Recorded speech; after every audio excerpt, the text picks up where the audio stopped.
I'm pleased to say that Bridget Phillipson, the Shadow Education Secretary, is here on behalf of Labour, spinning for the Labour Party now. Can I ask you first about a story that's just come out in the last couple of hours?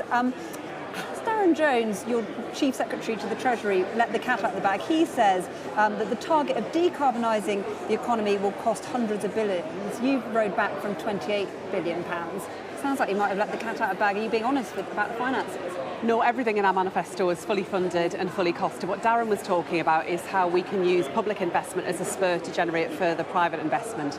So for every pound of public money, we think that can deliver £3 more where it comes to private sector investment. That's always been the basis of our plans in terms of harnessing all of that untapped potential that's out there where it comes to business investment and how we use that to grow our economy and deliver on our net zero commitments. The original targets. I mean, he's talking about hundreds of billions, reportedly. That's a long way off what you're talking about.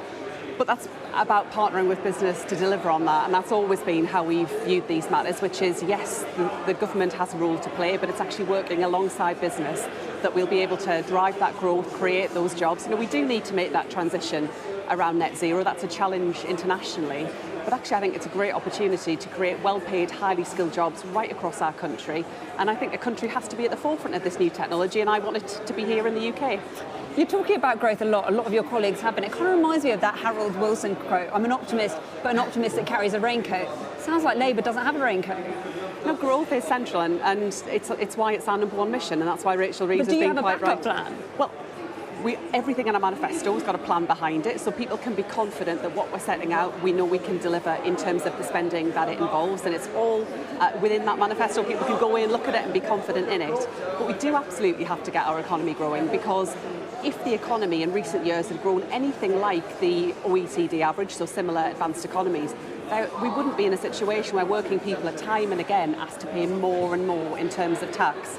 But the key point really around this election is that this is about the future of our country, and if people want to change, if they want a different set of priorities, a different sense of direction, then they shouldn't look at the polls. They need to go out and vote for it to make it happen. Okay, I'm not sure that you've got a raincoat from that, but this debate, let's talk about this debate, this isn't necessarily Keir Starmer's preferred medium format, is it? He didn't really want to do many of these head-to-heads. Do you think he'll improve from last time? I think what you see with Keir, where he engages with the public, he really likes being challenged, dealing with questions and being able to set out Labour's position. I mean, right throughout this campaign, it's been about a Labour Party with a clear plan for the future, a sense of hope and optimism about what our country can achieve. I think what we've had from the Conservatives has just been relentless negativity, a whole load of nonsense about what they claim Labour will do with no basis in truth. And I would just say that, you know, as we enter that final week of the campaign, nothing is decided, nothing is settled, whatever the Conservatives like to tell people. And if people want change, unless they want to wake up to 5 more years of the Conservatives on July the 5th, then they've got to go out and vote to deliver that change. Last time round that we had these sort of head-to-heads, the snap polling straight after suggested that Rishi Sunak had just edged it, was neck and neck. He's going to have to learn lessons from that, isn't he? All of us, whenever we do public performances or of any kind, we always want to improve on what we do. I mean, Keir wouldn't be a good politician if he sought to always improve, but I think what people get from Keir is a sense about how our country's best days can be ahead of us, how we can turn the page on all of these years of division and chaos we've had under the Conservatives, a clear sense for how we'll grow our economy, how we'll make sure our NHS is back on its feet, how we'll put education at the heart of the work of government once more. The Conservatives had just got nothing to offer by way of positivity. All they've got now is an attempt to pretend that this election is settled and to suppress the vote.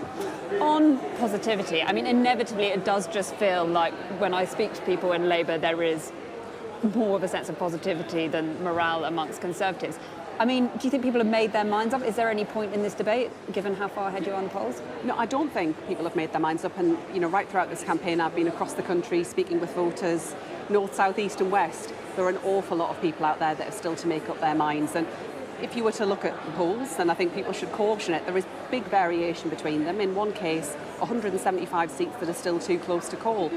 It's all to play for, you know. So you think something this evening could turn that around?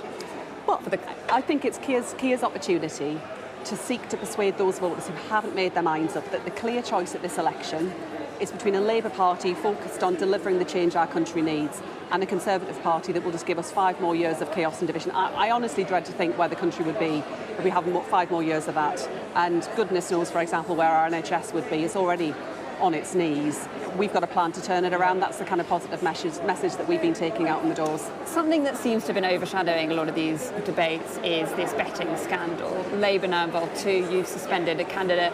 Ed Davey, it's worth saying it's obviously separate, but he's admitted to betting on a previous election date back in 2010. Is this a kind of party-wide, politician-wide thing now? So firstly, there's nothing wrong with people placing bets on politics, as a matter of course. It's not something, I'm not a gambler myself, so it's not really something I've ever done.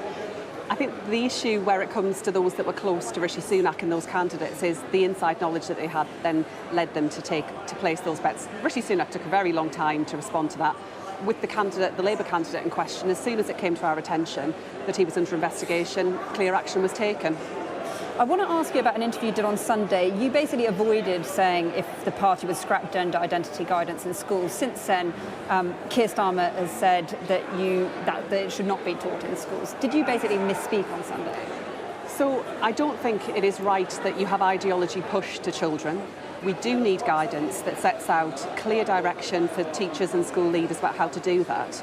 But we have to do it in a way that is practical, that is respectful, and that puts children's well-being right at the heart of it. I find it deeply frustrating that so much of this discussion fails to take account of not just the sensitive nature of this discussion where we're talking about children's well-being and often the distress that they're experiencing, but that it's been played out in a way that I think will make it harder for teachers. So there will be guidance if Labour forms that next government. But, for example, the guidance was published in draft form. It's still in draft form. The government haven't actually finalised the guidance before Hilary Cass delivered her more recent report into gender questioning children. So I think we need to make sure the guidance is comprehensive and covers all aspects that school leaders tell me they want clear answers on. And many have said they don't feel the guidance necessarily captures everything that they have questions on. Do you think Labour's approach to this and gender identity more broadly has been consistent? You know, you said one thing on Sunday, since then Keir Starmer said something different. We've clearly had different positions or changing position from Keir Starmer over the years, more broadly. No, right from the outset, from when the guidance was first published, I've been clear that we welcome the publication of guidance. We would, of course, need to look at the responses to that consultation that have come in, that closed and had been pending at the outcome of the election. The Conservatives would be doing that as well. It's right and proper that when a government is consulted on a serious piece of guidance, it then looks to make sure that the questions that, for example, school leaders might have or updates that reflect on that, such as Hilary Cass's review, are fully reflected in the revised guidance that is then published. That's what the government would be doing anyway. And frankly, I do find it disappointing that what we've had from the Conservatives is an attempt to make this a political battleground when what we're talking about is children and young people who are often experiencing serious challenge in their lives and are experiencing issues around their well-being.